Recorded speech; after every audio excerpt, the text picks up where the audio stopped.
Give me an L. L. Give me an I. I. Give me a C. C. Give me a K. K. Give me an S. S. What's that spell? Licks. That's right, licks, licks, licks, licks, licks, licks.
Ahoy, crew members, and welcome aboard. I'm Paul, and in this hour, we're going to be going over some techniques that I use to work on my picking, my left-hand hammer-ons and pull-offs, and a lot of different arpeggio techniques. I'll also give you fingerings that you can put those in and make actual music. But before we get started, let's tune up. Here's an E, a B, a G, the D, an A, and the low E.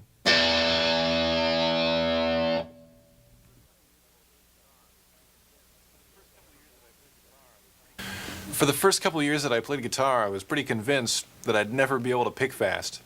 It pretty much all goes back to some guitar lessons I had when I was 6. I got discouraged and gave up, and then started again when I was 9, but I had a real warped memory of how to play the guitar, what the guy had shown me. For some reason, I thought that he told me only to do upstrokes with my right hand and only to use the middle finger on my left hand, which you can imagine how limiting that was to my playing. I remember hearing something where I had to do kind of a gallop, and I was trying it with all upstrokes. It was impossible. I just definitely had a lot of trouble. When I was 11, I started taking guitar lessons again, and the teacher took one look at me and said, well, you know, you can do downstrokes and you can use the other fingers on your left hand. And after that, things definitely progressed a lot faster. One of the licks that really, really helped out my picking a lot is based on something I call just 3-note per string patterns, where you have 3 notes on a string.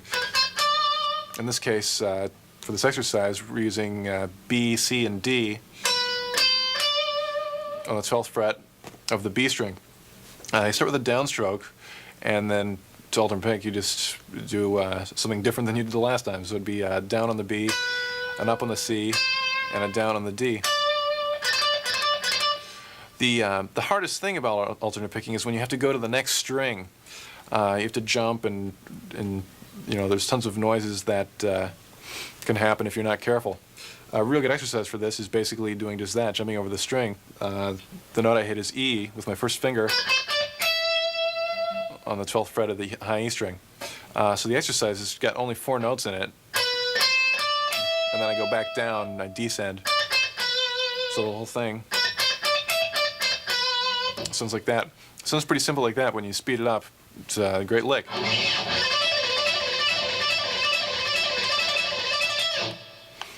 Right there at the end, I did a sequence that basically just exaggerates the more difficult part of the lick, which is crossing over the string.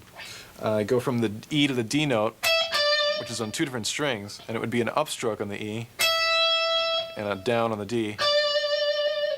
And I do that twice before I descend. So the whole lick is going to sound like this.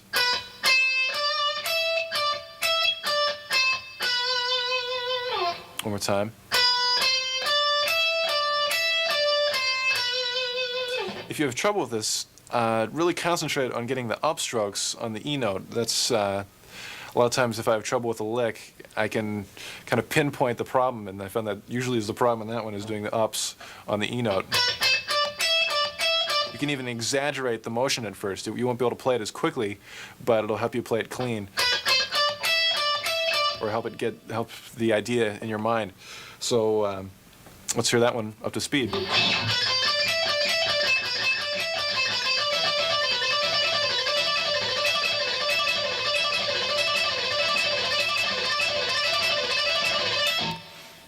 It also sounds really good alternated with the normal 4 up and down. That would be something like this. So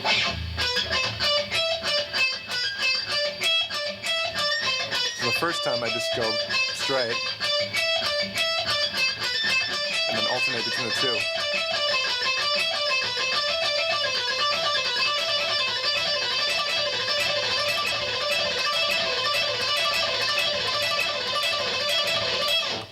Real aggressive sounding. One of the ways to practice this that really helps a lot also is to try it with a clean tone. A lot of times with the distortion, it masks the way the string will sound. So when initially practicing these, you might want to have a cleaner tone.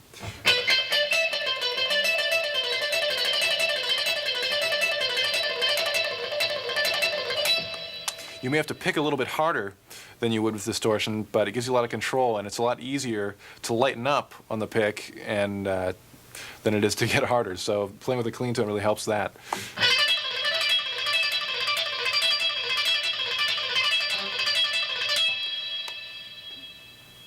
Another variation that really helped my picking out a lot is real similar to the 4-note sequence, except this time it's got 6 notes. Basically the same thing. We'll keep the same position, just add F sharp and G, which will keep us in E minor. Again, you get that same upstroke on the E note. Keep thinking about that. And let's hear that one up to speed. That's one of my favorites.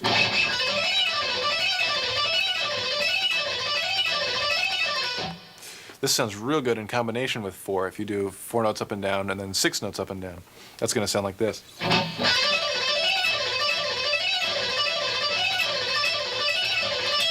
Let me do that slow so you can hear how it goes.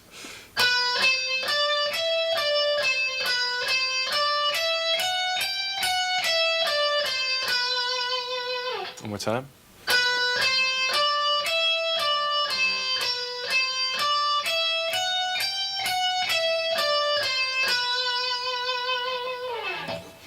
I use a lot of these combinations between 4, 6, and also going between the 2 strings for improvisation, this kind of thing.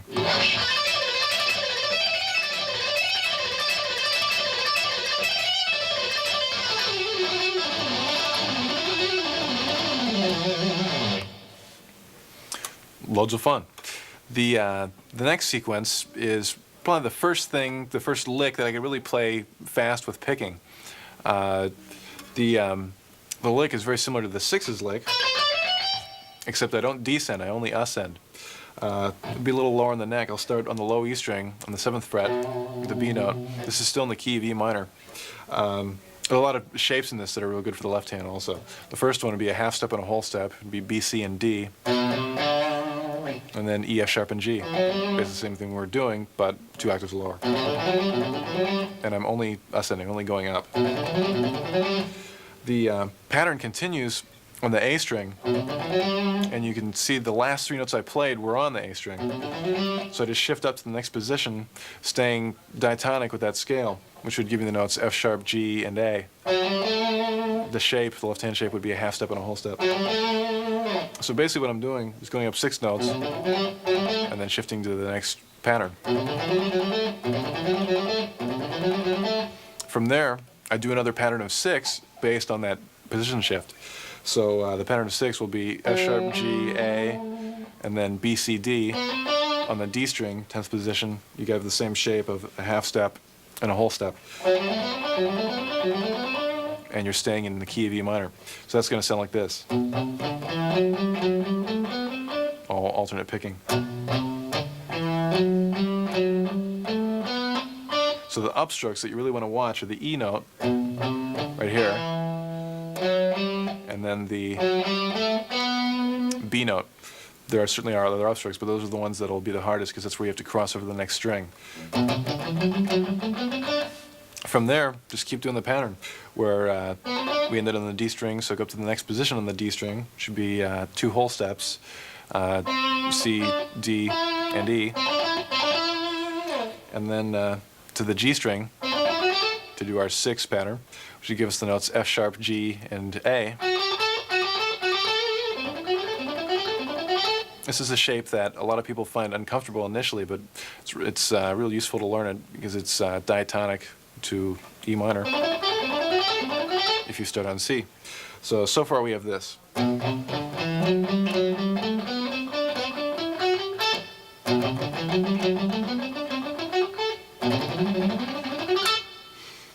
Let's continue.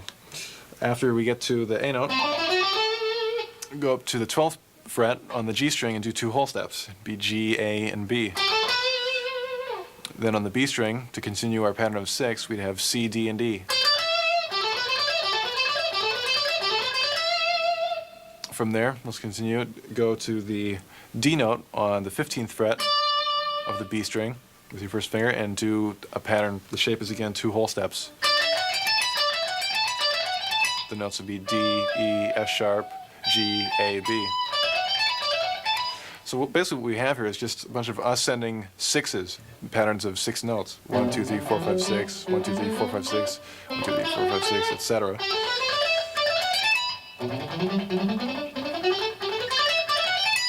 And because of the way it's fingered, each of those will start with a downstroke. Down, down, down, down, down. So if you can practice that one initial lick, all the rest should be fairly easy to do. Because they're all picked exactly the same way. Let's give it a try up to tempo. You can hear how it sounds.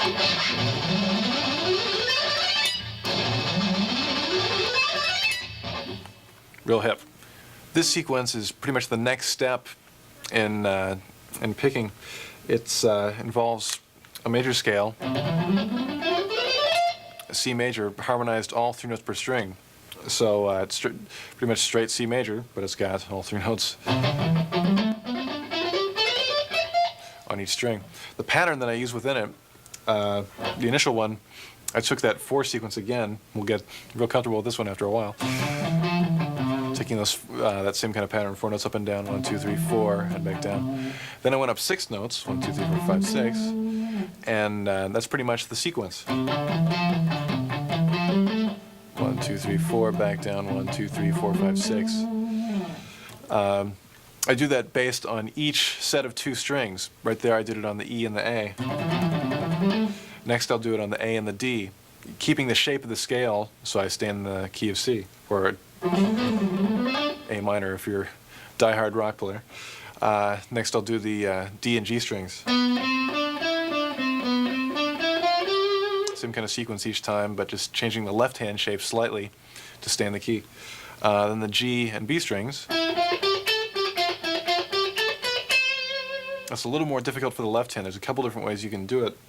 I found the way that's easiest for me is just to reach across with your second finger to go to the B string.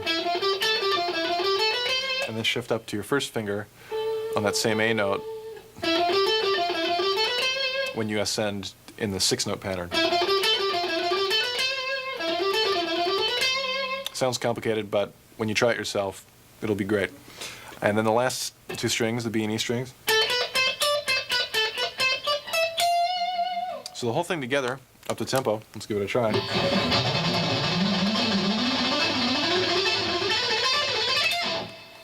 Pretty terrifying. Let's slow it down a little bit so you can hear how it sounds rhythmically.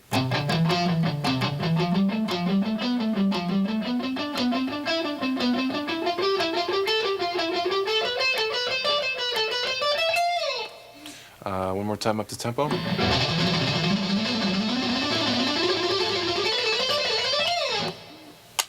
One thing when you're practicing these kind of licks that's really important and very easy to ignore if you're not careful is the synchronization between the left and right hands. Always make sure that you've got 1 pick per note with your left hand. You don't want to be doing that sort of thing. You know, if you lose synchronization, it starts to sound really kind of sloppy.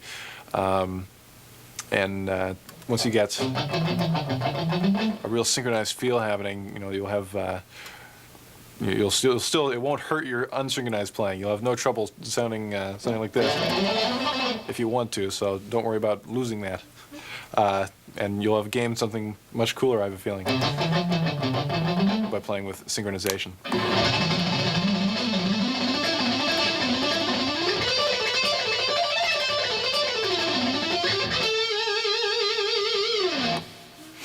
Another version of that pattern is exactly the same thing, but starting on the highest note of the scale, which is F, and basically just reversing the pattern.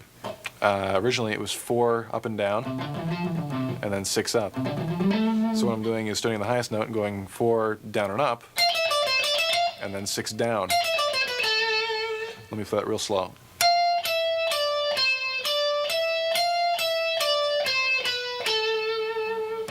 The one thing that's a little bit hard to get used to, picking-wise, is that I start with a downstroke on this.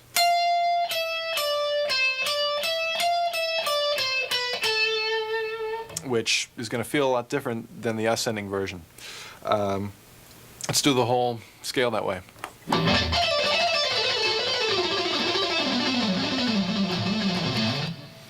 At a slower tempo, it sounds like this. Then the B and G strings, 2 middle strings, the D and the A string, and the lowest 2 strings, A and E. One time in tempo, fairly slow tempo.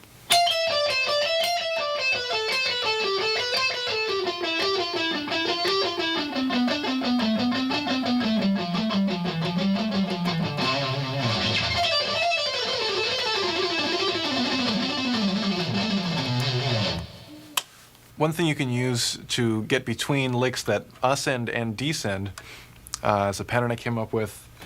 I'll go ahead and explain it. Starts out, it's all in C major, and starts on the G note on the B string, 8th fret, and the left hand shape will do 2 whole steps. So we have G, A, and B, and the same shape on the high E string, which would be C, D, and E. More 6s. Right there, we'll shift up to the 13th fret by sliding your pinky.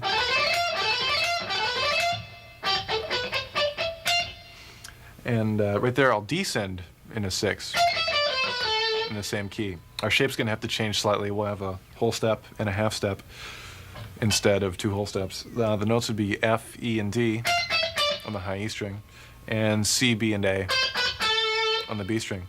Right there, I slide back down to my original position. So this one sounds like this.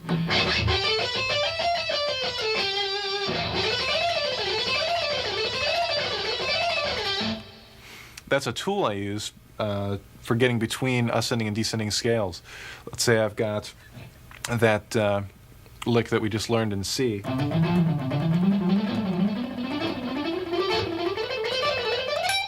I'll shift up on the last 6 to the next position and descend in another lick. Let's take that same pattern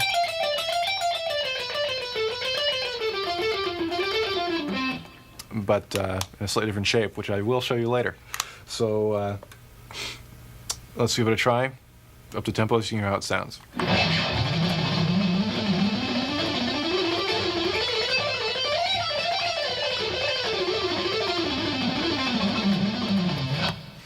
And it stays, the rhythm keeps pretty much the same.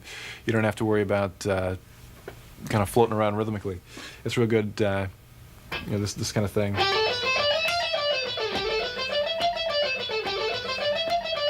It keeps the triplet going.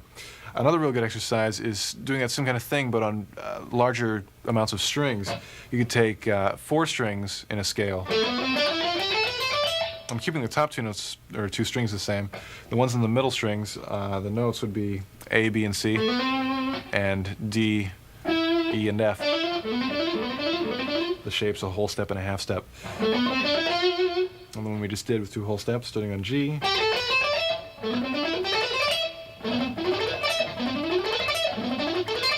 Right there, sliding up to the F note and descending using 4 strings.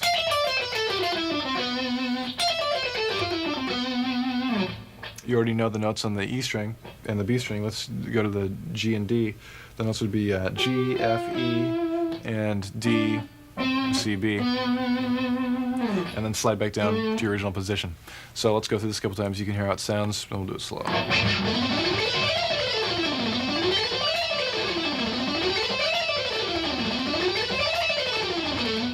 Again, the rhythm stays real even. You can even tap your foot to it.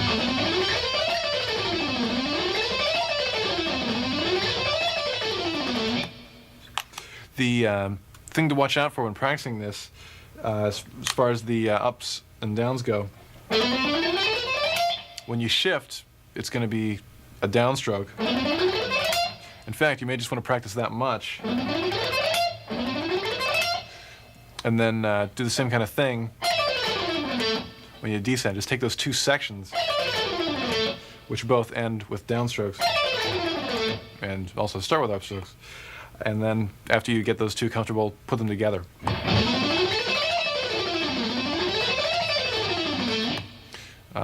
Possibilities are endless. You can use all 6 strings.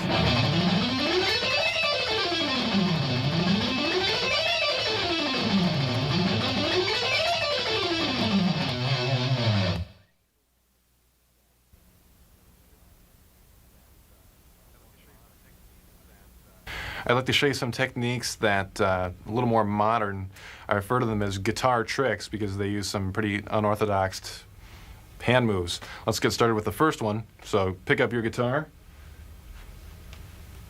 One of the important things about this, it's a 2-handed lick, so you have to figure out what to do with your pick. You know, I pretty much just whiz mine in the air. You don't need it at all.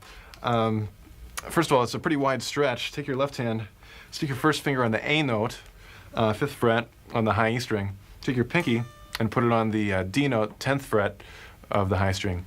And because it's a 2-handed lick, you sort of reach up with your right hand, and just reach up and pull a rabbit out of the guitar.